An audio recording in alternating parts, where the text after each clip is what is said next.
Salut, comment ça va? Welcome everybody to the first episode of Season 3 of the CF Montreal Career Mode here on FC25. We have taken the French-Canadian team from the MLS, we have brought them over to the French League, and in our first top-flight season, we have qualified for the Champions League, punching above our weight and then some. And of course, the goal of this career mode is not only to knock PSG off their perch and win the French League as a French-Canadian side, but we also want to become the first non-European team to win the UEFA Champions League. And now we will be amongst Europe's elite in this third season.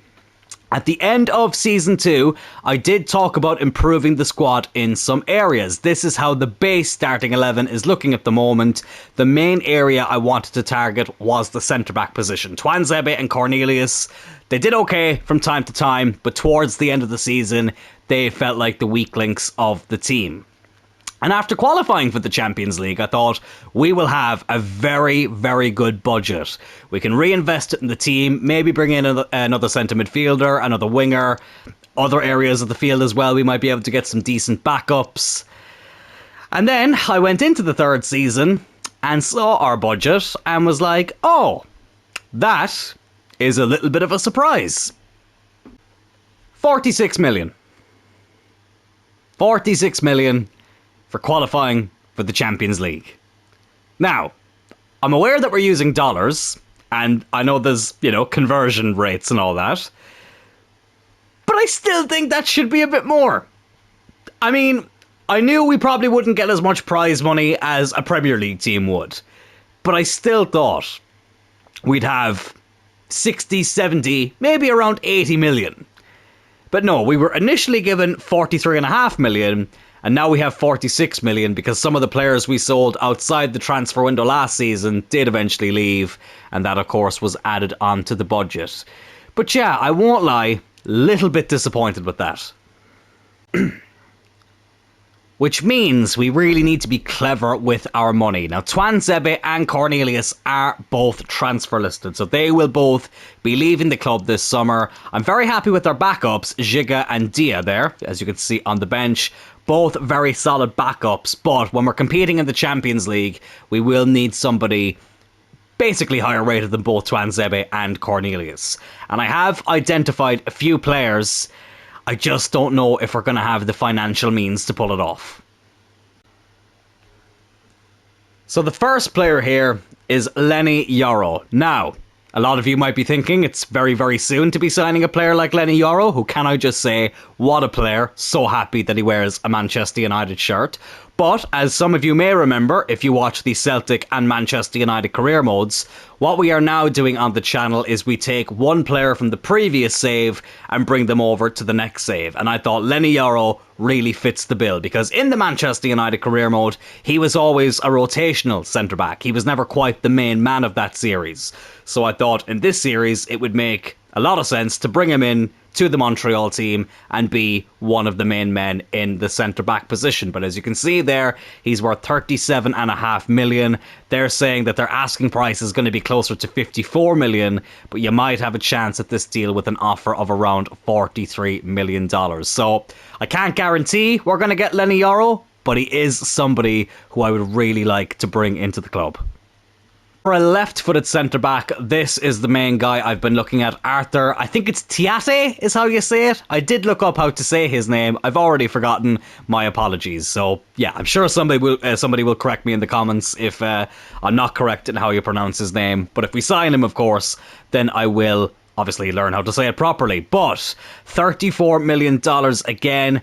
Asking price, a little bit less than Euro, but, roughly around the same. And we might have a chance offering around 40 million. So we are going to have to sell to buy. There's no way we're going to be able to get two of these players with the current budget that we have. It's really going to be a stretch to even get one of them with the budget that we have.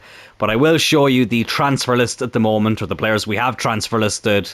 And hopefully we might be able to get closer to the proper amount of funds to bring in those two players. So this is how the transfer list is looking for this season. Samuel Piette, you know what? I was actually a little bit sad about this one. He's been here since day one. He was decent enough in the second division, but in Ligue 1, he really did feel out of his depth. Didn't really play him an awful lot either. I mean, I found him slow in the second division, so I knew in Ligue 1 it was going to be very, very difficult for him. 31 years old, 72 rated, worth about 1.5 million. It would be a handy chunk of change to get into the transfer budget. Axel Tuanzebe, I'm a little bit disappointed, to be fair. Obviously a former United player, had a very good performance against PSG back in the day in the Champions League. I was hoping he might be able to replicate that here for Montreal in Ligue 1. It wasn't to be, but listen, we got him on a free. We're going to sell him on, make a bit of a profit out of him, I should say. So, I mean, in that case, it has worked out, but unfortunately on the pitch, it just wasn't as good as I had hoped. Morandi, he wasn't even the main guy I wanted to sign last January. I wanted Theo Corbianu, but we went for Morandi instead because, well, I fucked up the Corbianu deal. We have other options who can play at number 10 and on the wing as well. He was brought in kind of as a rotational option there. Didn't really feel like we needed him now, especially because, as a lot of you may have noticed in the team management section, we did bring Chatelin back from his loan. So Morandi, for me, was surplus to requirements. Sebois, third choice keeper who I signed on a free, never got a sniff. Don't even think I ever put him on the bench. 28 years old, 68 rated. There was really no point in keeping this man any longer. Derek Cornelius. I was really excited signing this guy in season 1. I don't know why. I just had in my head he was going to go on and completely surpass his potential. But again, he just felt out of his depth in Ligue 1. He felt very slow. He would lose his man an awful lot. Never really felt like I had full confidence in him, especially coming towards the end of the season. So it's a shame, but he will be leaving the club this summer. But listen, we wish him nothing but the best. And as I say, in the first season, he was quite decent. Marshall Ruddy, in an ideal world, I would have liked to have kept this guy just to have as a rotational option, a decent squad player. I know he's only 68 rated and he's 22 years old, but at times he felt like he was actually higher rated than 68. I'm not going to say he felt like a mid-80s player, but he definitely felt like kind of low to mid-70s type player. But with what we're looking for right now, and, you know, obviously looking to raise funds, I just felt like he was somebody who I had to put on the chopping block, which is a shame because I did enjoy using him. But listen, it is what it is. Nasimba, again, kind of similar to Sebois. We got him on a free to be a third choice player. Never got a sniff. No point in holding on to a player who's not going to get in the team. So that's why we've transfer listed him. João Bert, this one I was a little bit torn about. He's a decent reserve centre-back, but with that said, 66 rated, 18 years old, as good as that is, and he might go on and become a world beater now when he leaves us, I felt like we had other centre-backs with a similar rating but better potential, so I've decided to cash in on him. Same with this guy here, Laurent Bataille, however the hell you say that name. Not like I'm going to need to know how to say it now anyways. 18 years old, 61 rated. Doesn't look bad, but we have higher rated players around the same age with the same potential. Sorry, let me try that again. We have players a similar age, better rating with better potential. Easy for me to say. Bouchard. When you look at that starting overall at 16 years old, you're probably thinking, Joseph, why the hell are you selling this guy? His potential is 70, which is really disappointing. Now again, there is dynamic player potential, but I just don't think I'm going to be able to give him enough game time, and I could just loan him out, but I'd also rather just get the money for him. And again, if he goes on to be a world beater, maybe we bring him back to the club later on down the road. But for now, he is on the chopping block. Another striker here, kind of the same story. I think his potential was a bit higher than Bouchard's, but still, it wasn't great, so I've just decided to call him up and put him on the transfer list. Same with this guy here. Charles, I don't even know why I signed this guy. I don't play with the left back. He was a free agent. We needed some squad depth, but again, I don't know why I signed somebody who plays a position that we don't even have. So, bit of a waste of time, but look, we will get to make some money off of him. Mertens as well. Basically what I said about these guys, decent starting overall for somebody his age, but not enough potential. And yeah, the rest of those guys on the transfer list are basically in the same situation. Couple of players here that we're going to be loaning out as well. These guys actually look like they have quite decent potential, so I will be loaning them out. Mathis here, he looks like he has really, really good potential, so very excited to see what he will do when he goes out on loan, or how high he will grow, I should say, when he goes out on loan. And same with this guy here, David Walter. Bit of a German name there, but still, he's got the French flag next to his name, so he is eligible for this series. Yeah, I think these two are going to go on and be world beaters, so quite excited for that. Let's just quickly take a break from the transfer side of things for a second. Just wanted to show you the board expectations here. As you can see, we have a continental objective, which is very, very exciting, but we also have some domestic ones as well. So in the Coupe de France, they want us to reach the round of 16. A little bit surprised that's not a higher objective, because we got to the semi-final last season and heartbreakingly got knocked out to Olympique Lyon, who did end up winning the tournament, so at least there was that. But still, I was very, very disappointed with how things went. In Ligue 1, they want us to finish mid-table, despite the fact we have qualified for the Champions League. And then in the Champions League itself, I still can't work this out. It says reach the group stage. So what's confusing about that is, one, it's not called the group stage anymore. And two, pretty sure we would just automatically go into the what's now known as the league phase by finishing third. But again, sometimes it's different in the game to what it is in real life, so maybe we do have to play qualifiers. I do remember though in the Celtic career mode, I think it was season 2, it had the same objective of just reach the group stage of the Champions League, even though we won the league with Celtic, which meant we were already in the league phase. So yeah, the game can be a little bit weird at times, but those are the objectives the board have given us. Now, those might be the board objectives, but I have different objectives that I want to achieve myself.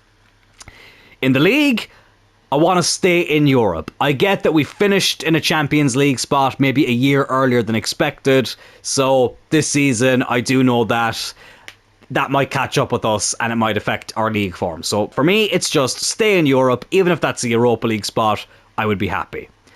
When it comes to the Coupe de France, I really want to win it. We haven't won a major trophy in this series yet. I know we won the French second division, but a proper major trophy is something we haven't won yet. I would love to win the Coupe de France this season and get that ticked off the list and, as I say, achieve our first major honour of the series. And then in the Champions League, honestly, just get through to a knockout round. Whether it's the last 16 or the playoffs, I would be aiming to finish in and around the top 15. I know it's the top 24 that go through. Obviously, first to 8 go straight through to the last 16, and then 9th to 24 play a playoff. If we could finish even 15th, have a solid, playoff qualification spot, I would be very happy with that. But listen, it's not going to be easy, and that's why we desperately need to bring in some new players, and most importantly for me, improve that defence. So we have gotten a few offers in for some of the youth players that we have been selling, so I'm not going to show you every single one of them. I will when they go through, but I'm not going to show you every offer is what I mean, because we'll be here all day. But we have gotten an offer here for Derek Cornelius. It's from Stade Rennais, and they have offered $7.7 million. But the board are saying, or the chief executive is saying, we could get up to 8.7 million. So let's go in and negotiate with our fellow Ligue 1 side and see if we can get that extra money. So he's worth $7 million. So this is a little chunk over his value. I'm kind of tempted just to ask for a flat 9. You know what? I reckon we'll get some other offers for him. Let's test the waters here. See if we can get 9 million for Derek Cornelius. Bloody hell. Burping like a motherfucker over here. And maybe we could have asked for some more. They're actually willing to accept that. Okay, that's something I need to keep in mind. I'm always a little bit unsure about whether I should go too far above a player's base value when I've transfer listed them. But yeah, it's good to know that you can offer not a lot over what they are worth, but a little bit over, and it can still get accepted. So obviously if that goes through, I will keep you updated, and if not, then we'll just try again. And something else I'm actually going to do as well. I normally actually don't do this. I'm going to play a pre-season tournament. I know it's really annoying that you now have to win the tournaments to get any money, any prize money at all from it, whereas back in the day, even if you came like third in a group or whatever, you get some bit of money.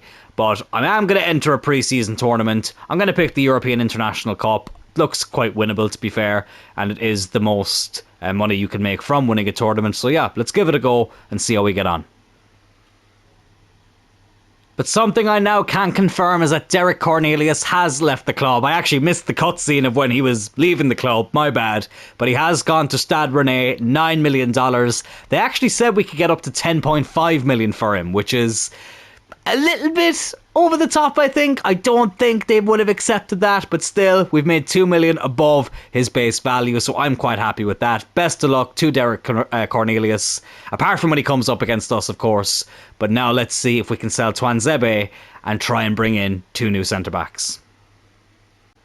Oh, and also, something I completely forgot that I'd even done is we did bring in another backup centre-back at a free. Fabrice Diabate, an Ivory Coast centre-back, 72 rated, 20 years old, just there for a bit of squad depth.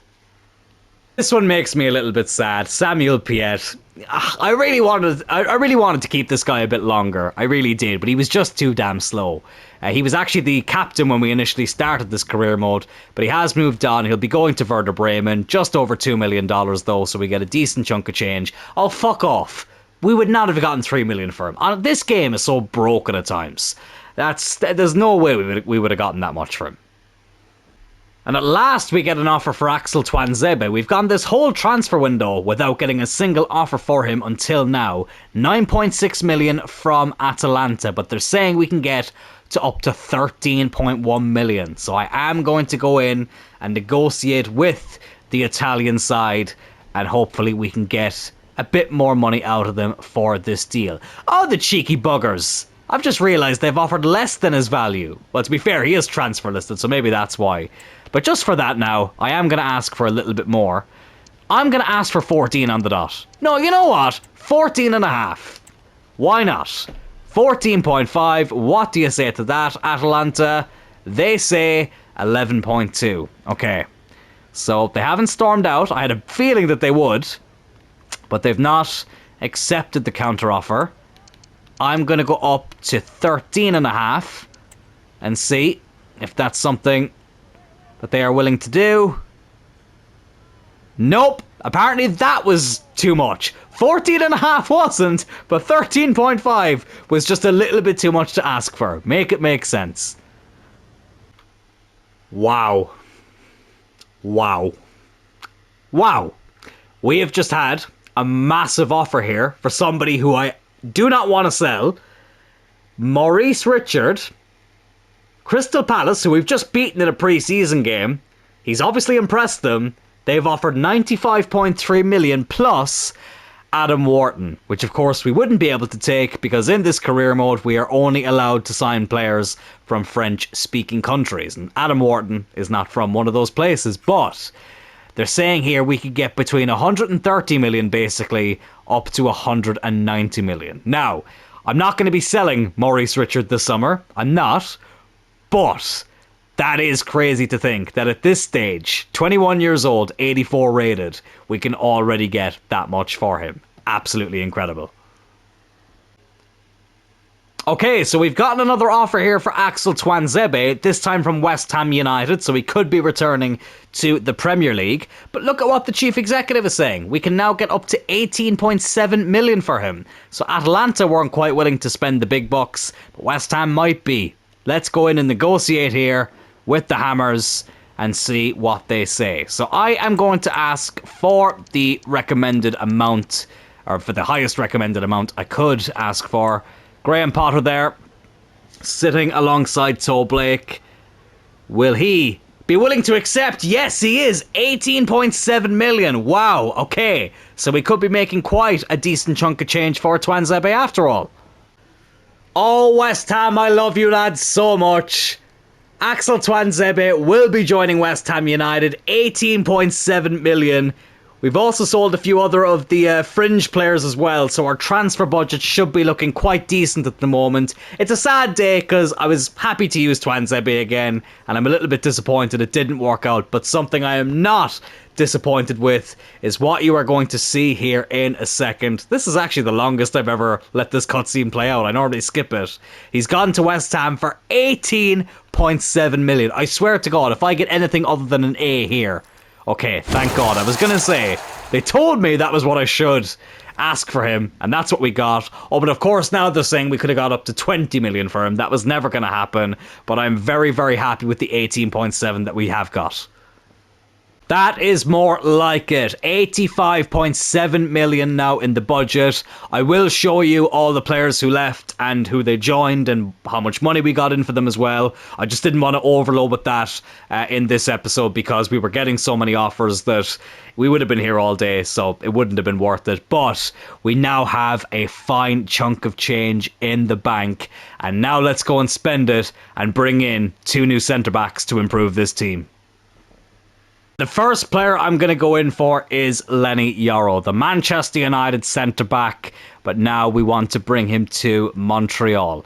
As we discussed earlier, the asking price will be around 57 million, but we could have a chance with around 46. Let's go in and negotiate, see what the story is, speak to Ruben Amorim, the man who's just gotten Manchester United to the Europa League final. But let's see here if he's willing to give us Lenny Yoro. Hello, Ruben. Welcome to Montreal. Can we also say the same thing to Lenny Yoro? Okay. They're saying 46 million is what I should be, or is the lowest I should be offering. I am going to go in with 45 million, but I'm also going to add a 5% sell-on clause. Will that be enough to bring Lenny Yoro to Montreal? No, it won't. 55.1 million. Okay, and they want a 10% sell-on clause.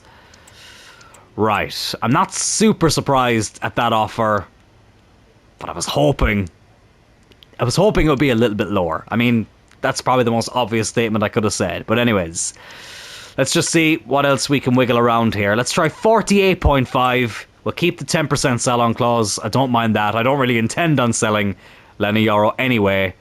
They say 50. I'm going to be a stingy bastard. I'm going to say 49.2. And you know what? 9% sell-on clause.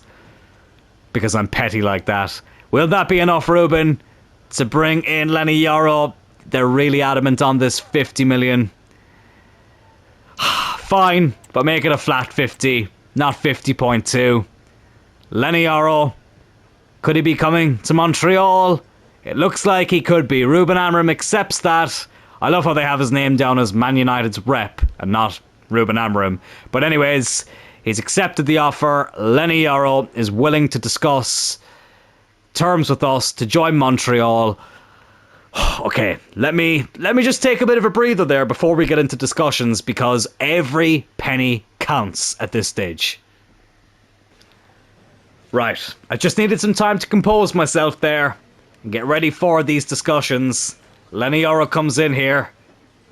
He's travelled a long way to have these discussions, so let's make sure it's worth it for him, that he's happy to move from Manchester to Montreal. Let's get into it. Right. Obviously, he's going to be crucial. 81 rated at 20 years old. Very high potential. He is going to be one of the main men in our back three. 5-year contract. Absolutely no problem with that. They don't want a release clause. Music to my ears. I was just about to say, I wonder will they want a big release clause. But thankfully, that's not the case. Okay, so they're going to let us come in with an offer for his wage. So he's on 82,000 at United at the moment. Okay, if I offered that... Okay, it takes a decent chunk of change out of the transfer budget. I may as well call this episode Chunk of Change. I feel like I've said that so many times here. I'm going to offer what he's on at the moment.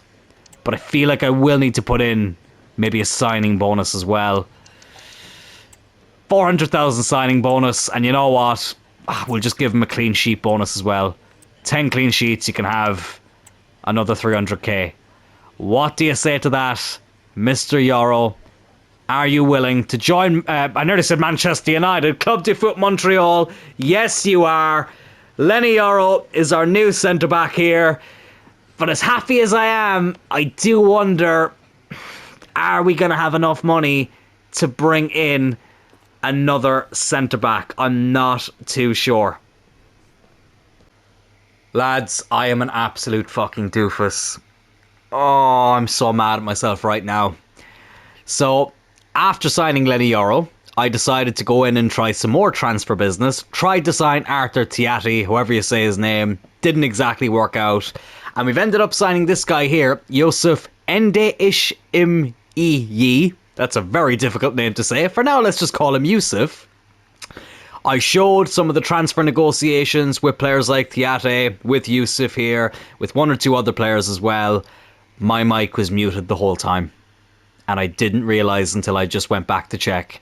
I'm so bloody annoyed at myself. I can only apologise, lads. But we have signed this guy here, 80 rated, 27 years old. Really good strength there, as you can see. 89 strength, 83 stamina as well, which is very important. I think his pace was 72, 73. So not the quickest player in the world, but not the slowest either. So it's not going to be maybe as bad as Cornelius, who did feel quite slow at times. Welcome to the club, Yusuf. And again, lads, I can only apologise for my stupidity of forgetting to unmute my mic. But as you can see here, the further we go down the list, we have sold quite a few other players as well. A lot of the youth players have gone. If we just go back up here a small bit, Bouchard's gone to Como for 2.5 million. Piet we already saw. Marshall Ruddy gone for just under 2 million. Hector Shretin, however you say that, 1.6 million for him. 1.6 million for Mertens. 1.4 million for Nasimba. Charles has gone for 1.4 as well. Vermeesh for 1.1. Cibois for 1 million as well. I've just realised now him and Charles both went to Saint-Etienne. Pretty cool. Joubert's gone for just under 1 million. Chandra as well. And Xhaka, however you say that surname, has gone as well. And Bataille as well for 460k. Again, lads, I can only apologise. Oh my god, I'm actually so annoyed at myself right now. Listen, what's done is done. But yeah, we had some good content there. It was really, really in-depth transfer business. And the whole time my mic was muted. Again, my bad. I also signed a couple of free agents here. We didn't exactly have a lot of squad depth after a lot of those players left. So we brought in some free agents. Arthur Van Dam, 6'6", at 18 years old, 68 rated as well. And yes, I did sign him because he has the same surname as RVD. Cass Jacobs here as well. We got him on a free. A centre midfielder, 66 rated, 18 years old. Thomas Henry, he's worth 1.7 million, 71 rated, 31-year-old striker. Again, this was just for squad depth. I doubt he'll even get a single appearance throughout the season. And Jesse Benet as well here, 72 rated, 31-year-old centre midfielder as well. So this is how the team is looking going into match day 1 of Ligue 1. Listen, when I look at this team and I think about our chances in the Champions League, I'm not going to lie, I'm not overly confident. I'm not saying that we can't get to the knockout rounds, but I would be very surprised if this team got any further than the last 16. Chatelain, I'm really excited to see how he gets on here in his first season. I was initially going to allow him to stay at Udinese for another year, but I decided with the lack of transfer budget, we probably weren't going to be able to invest in another winger, so I decided to bring him back early from his loan, and I'm really excited to see how he gets on. The defence is looking a lot stronger now. Yoro there on the right-hand side, Yusuf on the left-hand side with Kevin Owens through the middle. And I have no doubt this will be interchangeable as well. So it's good to see that we have some versatile players that can play basically any side of this back three. Sami Zayn still between the sticks as well. The bench is looking decent. This is why I said, though, I really wish we could sign another centre midfielder. I really feel like we could have done with a bit of an upgrade on either Sanchez or Siddiqui and have one of them be the backup. But it looks like that's going to have to wait until next season.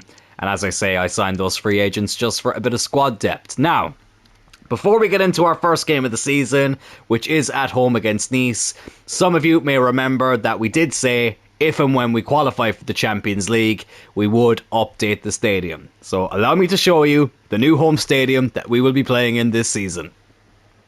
Here it is, lads. We have left the Saputo Stadium behind and we have moved over to the Olympic Stadium. Montreal are in a very unique position in real life where the Saputo Stadium is their normal ground that they use, for lack of a better term. It's the ground that they mostly play at, but they have also played bigger games in the Olympic Stadium. And I thought in this career mode, if we become a Champions League team, it would make sense to move into a bigger stadium. I thought we'd get some revenue for that. Actually, yeah, let's go with that. That's why we had a lower transfer budget, because we moved stadium. A lot of money went towards that to improve the stadium, to make sure it was up to Champions League quality. Yeah, let's just put it down to that, and not the fact that, you know, I forgot that in League One you probably don't make as much as you would in the Premier League. But still, very excited to see this stadium under the lights in a game. So without further ado, let's get into the first game of the season at home here against Nice. It's a new era here at Club de Foot Montreal, and we kick it off up against Nice. Oh lads, I'm really excited to see how this new stadium looks during a game. God, it looks massive here from this angle. Really, really happy with it. The last stadium was okay. I really do hope, though, in FC26, they give you more customizable options for stadiums. Now, I know that's wishful thinking. That's something they'd probably just save for Ultimate Team, because of course they would. But listen, one can dream. One can dream. Do you know something I would love to see them bring into football games? Is what they do in the WWE games, where you have community creations. So you can create arenas of past pay-per-views, or, you know, stages from other wrestling shows away from WWE, and you can upload them to community creations. And people can go on there, download them, and implement them into their own game. I really wish they had something similar in football games. Here's hoping for the future. But anyways, that's a topic for another time. Maybe I need to make a video on that. But for now, let's focus on this game here against Nice. Our first game at the Olympic Stadium. It looks absolutely beautiful here. We've gone with our strongest team, Yusuf and Yoro, both making their debuts here. I'm a little bit disappointed, though, that we didn't have more money to spend. I would have loved another centre midfielder, as I said earlier, but whatever. It is what it is. But here we go, at our new home. Let's get off to a good start here as a little housewarming gift. Here's Siddiqui, over to Sanchez. I just feel like they're very similar types of players. When I get another centre midfielder, I feel like I'll need to go with somebody a little bit different. Here's Maurice Richard now, who we are going to be playing as a cam from now on. Is he going to be the first player to score here at the Olympic Stadium in this save? Not yet. Right at the keeper. And it didn't test him too much. And again, lads, I can only apologise for that muted mic situation. I'm so annoyed at myself. We had some really good content there. I was really enjoying recording the transfer business, and bloody hell, half of it ended up getting muted. Well, I say it got muted. I forgot to unmute myself. I would love to say that's the first time that's happened, but unfortunately it's not. But at least before, when that had happened, I was able to just go back over the stuff that I had muted myself on. Whereas with that, unfortunately, I couldn't. But anyways, look, it is what it is. We move on. Here's Esteban Lapal, scored plenty of goals at the Saputo. He'd love to score the opening goal here at the Olympic. Or could it be Thibaut Summers? Oh, it nearly was. Decent strike. Good save by the keeper. And Nice look to break now. Oh, it's a good ball. Oh, brilliant by Lenny Yoro. Absolutely fantastic from the French centre-back who we've signed from Manchester United. I'd be heartbroken if he left in real life, but in this save, I'm glad that he's playing here in Montreal. Oh, lovely there from Chatelain, our new winger.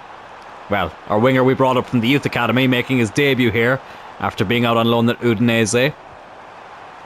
Siddiqui. Oh, I was looking for GSP and I found him. Sanchez with a decent strike and another good save from the keeper. Well, it's all Montreal at the moment. We get the corner here with Maurice Richard, who'll whip it in. Why did I expect us to score a header there. I should know. In FC 25 you don't score headers, but I tell you what, Yusuf very nearly scored a good goal here on his debut. Another corner here, which Maurice Richard is going to take short. Over to Sanchez. We'll go back to Richard. He stayed onside. Here's Kevin Owens. GSP. Summers. Oh, good save. And something else, actually, that we did cover when I had my mic muted was the pre-season tournament. We didn't end up winning it. I think we came second overall. So we didn't make any money from it, which is a shame. But oh well, at least we gave it a go. Yusuf is going to have another go here himself. I tell you what, he's not got a bad strike on him.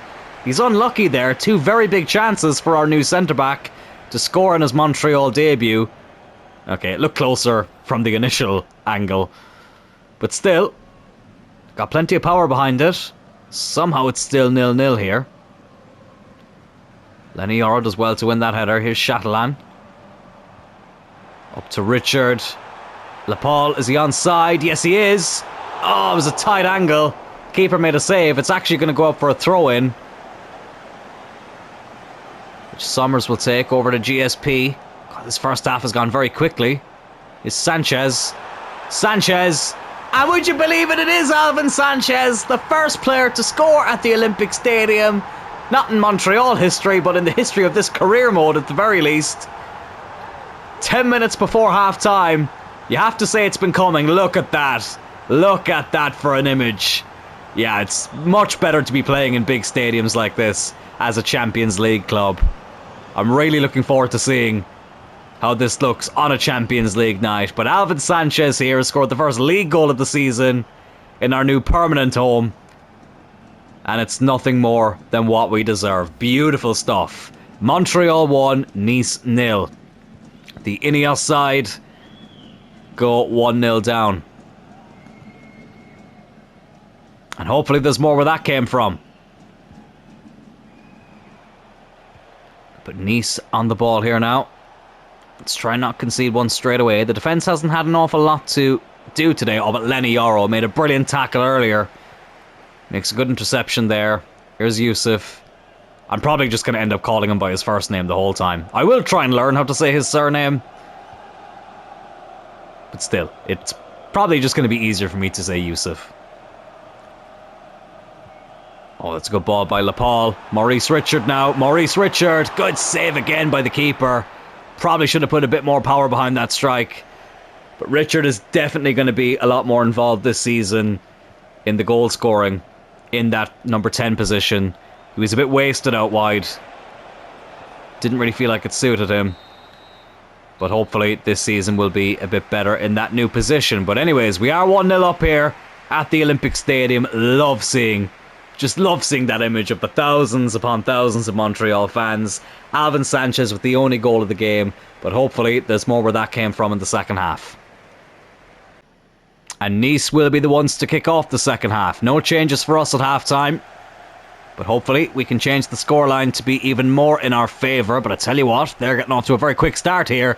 Kevin Owens thankfully took the sting out of that shot. And Sami Zayn, I think, makes his first save of the game. Don't think he had to make a single save at all in that first half. Is GSP now though into Esteban Lapaul. Esteban Lapaul, can he score here? Oh, on the opening day of the season. No, he can't.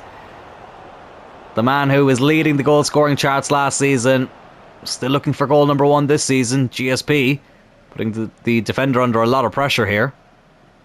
He's holding him off as if they're 1-0 up and it's the last minute. GSP wins it back. Here's Esteban Lapaul. That's a good save again by the keeper. He's having an absolute blinder. Honestly, if it wasn't for him, we'd be 3 or 4 up right now. We would be absolutely running away with this game. But here come Nice on the counter-attack. It's Cho. Oh, and Sami Zayn makes another good save. And they get the corner. It would be completely against the run of play if they were to get the equaliser. They're bringing on Carrasco, the former Atletico Madrid player. Headed away there, I think, by Yusuf. Oh, and another save by Sami Zayn. Nice is starting to grow into this game a bit now. I don't like it. They take the corner short. Can we get it away again? Sami Zayn is there to grab it. Alright, let's try and get on the break here. Throws it out to Lenny Yoro. Over to Chatelain. Into Maurice Richard. I feel like they're going to develop quite a good partnership on that right-hand side. Maurice Richard going on a surging run, and that is surely going to be a card. We get the free kick. What colour is the card going to be, though? It's going to be a yellow. Well, I've seen reds given for that. But Todibo, I should say, the man who was linked with United once upon a time, ended up at West Ham. Picks up a yellow card. Nice are going to make a couple of changes as well. But we get a free kick here from a decent range. Maurice Richard won it, and he'll be the one to take it. 25 minutes to go. Can we double our advantage here? No, we don't. Good save once again by the goalkeeper. I am going to whip this corner in again. Headed away. Here's Yusuf. Go on. Have a go, lad. Yeah, that was probably a dumb decision. Right, let's see if there's any changes we can make to try and see if we can get this win. Summers hasn't done an awful lot, so I'm going to bring on Antunes on this left-hand side. Position I haven't played him in too much, but we'll give it a go. I kind of want to bring on Saliba for Siddiqui. I know he's only 70 rated, but he plays like someone who's a lot higher rated than that. So let's see if these changes can make a difference. Get this second goal, give us some breathing room, and most importantly, give us the 3 points here on match day 1 of League One. I can't believe we've already kicked off Season 3 though. It's absolutely flown by. FC 26 is only around the corner, and I have 3 very exciting series planned, guys. I'm really excited to share them with you. Closer to the time, I will be doing a video explaining the 3 series we're going to be doing as we win a free kick here. Antunes has only just come on, and he's had the shite kicked out of him. But I'm very excited to share those 3 series with you. And yeah, let's just say that there's one series in particular that is going to be something completely different from anything I've done on this channel, career mode wise. So I'm very much looking forward to it. Here is Saliba now though, not long off the bench. Esteban Lepal, oh, look to play it over the top for GSP, didn't quite get there. 15 minutes left now. Another goal, I feel like we'd kill it. That's not where I wanted that ball to go. I was hoping for it to go to GSP. Oh, they've done me there. There's Moffey. I think scored quite a few against us last season. Sami Zayn got a hand onto that. Don't know if that was going in, but better safe than sorry. Oh, I can feel a sneeze coming. Oh, I hate when this happens. I bloody hate when this happens. It's one of the worst feelings when you feel like you need to sneeze, but it just won't come out. But anyways, we have to focus, or not focus on that at the moment. Let's focus on getting the second goal. Esteban Lepal. Go on, lad. Great run by Lepal. Oh, what a fantastic goal by Esteban Lepal. He had to score today. The top scorer for Montreal last season. Also the man who won the Golden Boot in League One. Opens up his account for this season. Our first game at the Olympic Stadium looks like it's going to be ending with 3 points. And Esteban Lepal's second goal here surely is the one that clinches the victory. 8 minutes left, 2-0 up. I'll use this opportunity to make some changes. Lenny Yoro is actually a little bit tired, so I'll bring on Giga. I'm going to bring on Mercier as well. GSP's looking a little bit knackered. And you know what? Tosin can come on too. Lepal's got his goal. We can give him a rest now. Freshen things up here and see out this result. But a great way to start the season. Let's try and keep on to this clean sheet now. And I'll be very, very happy. Oh, but it looks like we're probably not going to do that. Oh, yes, we are. Sami Zayn with a brilliant save. Again, another player who plays like he's a lot higher rated than what his actual rating is. Can we get a third goal here? Maurice Richard into Mercier, who did score on the opening game of Season 2. Has his shot go so far wide that it goes out for a throw-in. Oh my god. Not even a deflection. Not even a deflection. It was his shot that went out for a throw-in. It was on his weaker side, to be fair. I won't hold it against him too much. Oh, that's not what I meant to do. But we still get there with Antunes. Over to Maurice Richard. One more chance. Mercier. Blocked. Surely that will be it, though. Yes, it is. A 2-0 win here. Our first game at the Olympic Stadium ends with a victory and a clean sheet. You'll love to see it. And lads, that will do it for this first episode of Season 3 of the Montreal Career Mode. Thank you all so much for tuning in. If you did enjoy this video, please hit that like button. Consider subscribing to the channel if you are enjoying this series. We're edging closer and closer to 600 subscribers, as I nearly choked there. I would love to hit that before FC26 comes out, so please do consider hitting that button if you are enjoying the series. Au revoir and take care.